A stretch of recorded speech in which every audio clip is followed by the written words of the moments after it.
Bharat பெட்ரோலியத்தினுடைய IDPL திட்டத்தால் பாதிக்கப்பட்ட விவசாயிகள் ஆலோசனை கூட்டம் இன்று பல்லடம் கொங்கு திருமண அரங்கிலே நடைபெற்றது. இந்த கூட்டத்திலே 19ஆம் தேதி திருப்பூர் வருகை தர இருக்கக்கூடிய தமிழ்நாட்டுடைய மாண்புமிகு துணை முதல்வர் ஐயா உதயநிதி அவர்களை சந்தித்து திட்டத்தை சாலையோரமாக நிறைவேற்றுவதற்கு பெருந்திரளாக விவசாயிகள் மனு கொடுப்பது என நாங்கள் தீர்மானித்திருக்கிறோம்.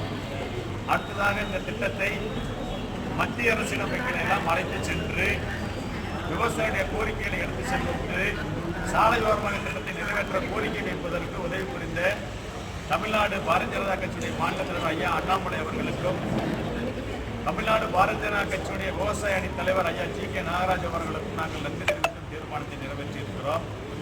அடுத்ததாக கோவை மாவட்ட பொறுப்பு அமைச்சர் ஐயா செந்தில் பாலாஜி அவர்கள் மூலமாகவும் திருப்பூர் மாவட்ட அமைச்சர் ஐயா மூப்பை சாமிநாதன் அவர்கள் மூலமாகவும் மாநில தொழில்துறை அமைச்சரையும் தொழில்துறை செயலாளரையும் சந்தித்து மத்திய அரசை சந்தித்து நாங்கள் கோரிக்கை வைத்ததெல்லாம் அவர்களுக்கு தெளிவாக எடுத்து சொல்லி இந்த திட்டத்தை சாலையோரமாக நிறைவேற்றும் வரையிலே இந்த ஐடிபிஎல் திட்டத்தை செயல்படுத்துவதற்கு காவல்துறை வருவாய்த்துறை ஒத்துழைப்பு வழங்கக்கூடாது என்கிற கோரிக்கையும் நாங்கள் சென்னை சென்று இது சம்பந்தமாக வைக்க இருக்கிறோம். ஆக தொடர்ச்சியாக எந்த விதத்திலும் அந்த நிறுவனத்தை நாங்கள் எங்கள் நிலத்திலே குழாய் பதிக்குவதற்கு அனுமதிக்க மாட்டோம். இருக்கிற குழாயும் அந்த நிறுவனம் எடுத்தே தீர வேண்டும். இதில் எவ்வித சமரசமும் கிடையாது. போலீஸை வச்சு 1 கிலோமீட்டர் போட 2 கிலோமீட்டர் போடலாம்.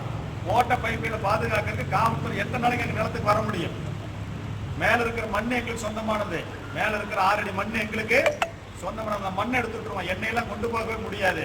எனவே காவல்துறை வருவாய்த்துறை வைத்து மத்திய மாநில அரசு எல்லாம் ஏமாற்றி இது எங்களுக்கு ஏற்கனவே எடுத்தடம் எங்களுக்கு சொந்தமான இடமெல்லாம் பொய்க்கதைகள் எல்லாம் சொல்லி விவசாயிகளை அந்த ஏமாற்றுவதற்கு அந்த நிறுவனம் முயற்சிக்குமானால் அந்த நிறுவனம் எண்ணெய் கொண்டு செல்வதற்கு பழைய குழாயிலும் கொண்டு செல்வதற்கு அனுமதிக்க மாட்டோம், புதிய குழாயிலும் கொண்டு செல்வதற்கு அனுமதிக்க மாட்டோம்.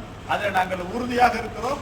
வழக்கு, சிறை எல்லாவற்றையும் சந்திக்க தயாராக இருக்கிறோம் என்பதை நாங்கள் போராட்டம் இப்போ 7 இடங்களில் காத்திருப்பு போராட்டம் நடந்து கொண்டிருக்கிறது. அந்த காத்திருப்பு போராட்டங்கள் கோரிக்கை நிறைவேறும் வரை அமைதியாக அறவழியிலே தொடர்ச்சியாக தொடரும்.